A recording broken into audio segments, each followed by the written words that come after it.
Kalau memang benar itu reformasi Polri sedang berlaku, pecat itu manusia. Jangan copot ya, pecat. Tidak pantas itu manusia ada di dalam Polri. Saya tidak boleh keluar dari ruangan itu sebelum memberitahu di mana klien saya. Ada perwakilan daripada pelapor yang duduk di sebelah Kasubdit. Tidak selamanya terlapor itu bersalah. Dan fungsi seorang penyidik itu bukan memihak kepada pelapor dan menyudutkan terlapor. Enggak. Bagaimana membawa titik temu di antara dua oknum ini. Saya beracara dari mulai Polda Aceh sampai Polda Papua pernah. Saya tidak pernah ketemu seorang polisi yang berperilaku seperti itu. Jadi kompol aja begini loh perilakunya. Gimana nih manusia kalau jadi bintang? Apa nasib manusia? Apa nasib rakyat?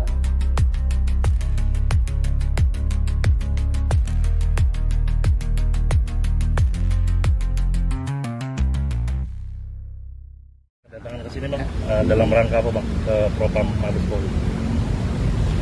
Ya, saya habis membuat laporan kode etik, pelanggaran kode etik terhadap seorang petugas ya, seorang penyidik Polair di Polda Metro Jaya.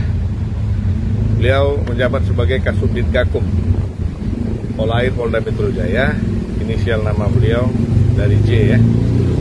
Jadi saya sebagai kuasa hukum datang menghadiri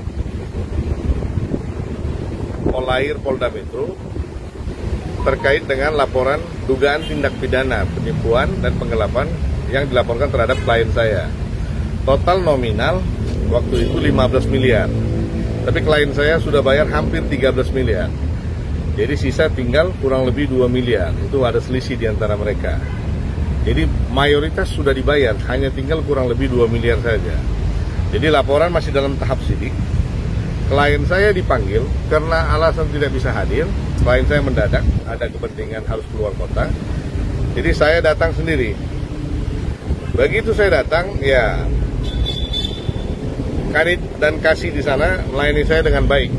Jadi tiba-tiba Kasubdit ini datang, Kasubdit Gakum ya. Beliau datang langsung menyambut saya dengan tidak respect banget gitu. Jadi mana lawyernya kata. Langsung dia jalan, dia terus ke sana. Saya dibawa Kanitnya masuk dalam satu ruangan. Lalu beliau bertanya, mana kliennya? Saya bilang di Surabaya. Apa yang bisa membuktikan klien Bapak di Surabaya? Jadi saya diintimidasi di ruangan itu oleh Kasubdit Gakum Polair Polda Metro. Sampai beliau berkata, Anda tidak boleh keluar dari ruangan ini sebelum memberitahu di mana klien Anda. Saya beracara dari mulai Polda Aceh sampai Polda Papua pernah. Saya tidak pernah ketemu seorang polisi yang berperilaku seperti itu. Saya rasa ini udah sangat tidak netral ya, karena di dalam penyidikan penyidik harus bersikap netral. Ya, ini syarat utama. Ini bukan lagi netral, ini sudah sangat memihak kepada pelapor dan sangat tidak profesional sebagai seorang perwira menengah kepolisian. Dan boleh saya bilang, keadilan sudah beliau kebiri di dalam ruangan itu hari itu. Saya masih menjunjung tinggi profesi saya sebagai seorang lawyer, dan saya masih memandang beliau sebagai seorang polisi. Tapi perilaku beliau sebagai seorang perwira menengah luar biasa, sangat out. Terhadap laporan abang di dalam gimana? Ya, mereka sepakat dengan yang saya sampaikan. Oh, luar biasa bang. Ya, kita lihat bagaimana. Jadi ada indikasi memihak kepada terlapor ya bang? Sangat. Dan pada saat apa motifnya kalau boleh tahu bang memihak bang? Pada saat Kasubdit Gakum itu mengatakan saya tidak boleh keluar dari ruangan itu sebelum memberitahu di mana klien saya, ada perwakilan daripada pelapor yang duduk di sebelah Kasubdit itu. Jadi ini udah kayak di film India, tahu kan? Nah, udah nggak kayak polisi Indonesia, udah kayak polisi India. Seperti itu biasanya dikenakan delik pidana berapa bang? Itu pelanggaran kode etik. Kode etik? Ya, itu undang-undangnya di luar dari kita. Jadi mereka yang hafal. Intinya itu sudah melanggar kode etik pada saat berperilaku seperti itu. Dan beliau juga sempat menyinggung ras saya. Ya, jadi ya saya nggak pernah lah lihat polisi seperti ini di Indonesia, dan saya juga belum pernah diperlakukan seperti ini selama ini. Ketika Abang diperlakukan seperti itu, bagaimana reaksi dan tanggapan Abang saat Abang tidak boleh keluar sebelum membuktikan apakah benar klien Anda di Surabaya? Ya, saya rasa hak asasi saya sebagai seorang manusia diinjak-injak dong. Dan bagaimana? Saya merasa seperti tersekap di dalam ruangan kan. Nah, sementara bukan klien kita yang tidak bayar uang. Dari 15 miliar, hampir 13 miliar sudah dibayar. Kalau boleh tahu itu kasus penipuan dan penggelapan apa, Bang? Sebenarnya bukan penipuan dan penggelapan. Mereka bekerja sama untuk mengambil pelelangan kapal. Nah, karena adanya pergantian kepemimpinan, maka beralihlah itu ke orang lain. Tapi yang memfasilitasi itu klien saya. Kesalahan klien saya karena terlalu percaya dengan rekannya, tidak buat kontrak.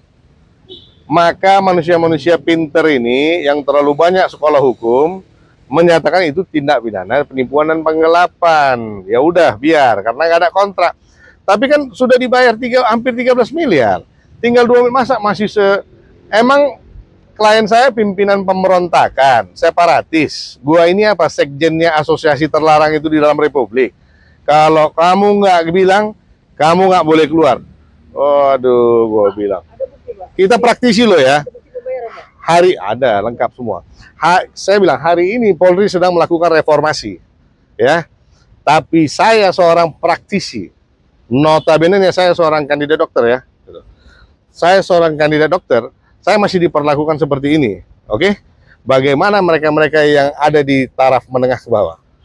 Ya, jadi kita sebagai profesional kita mengambil langkah hukum. Lantas harapan selanjutnya bagaimana untuk? Ya, saya minta beliau diproses seadil-adilnya, dan hasil dari proses itu saya akan tampilkan kepada publik juga.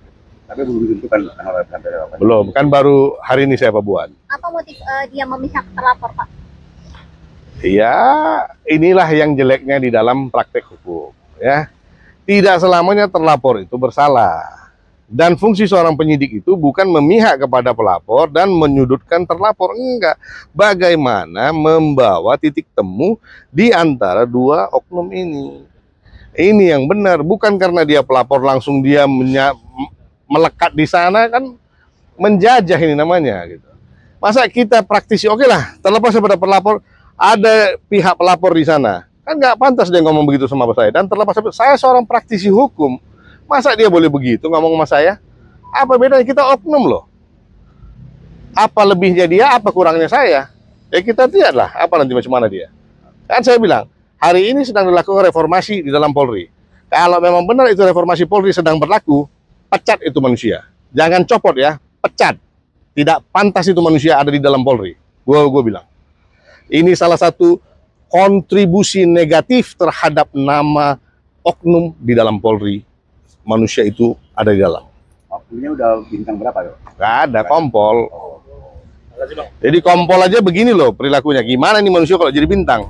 Apa nasib manusia? Apa nasib rakyat?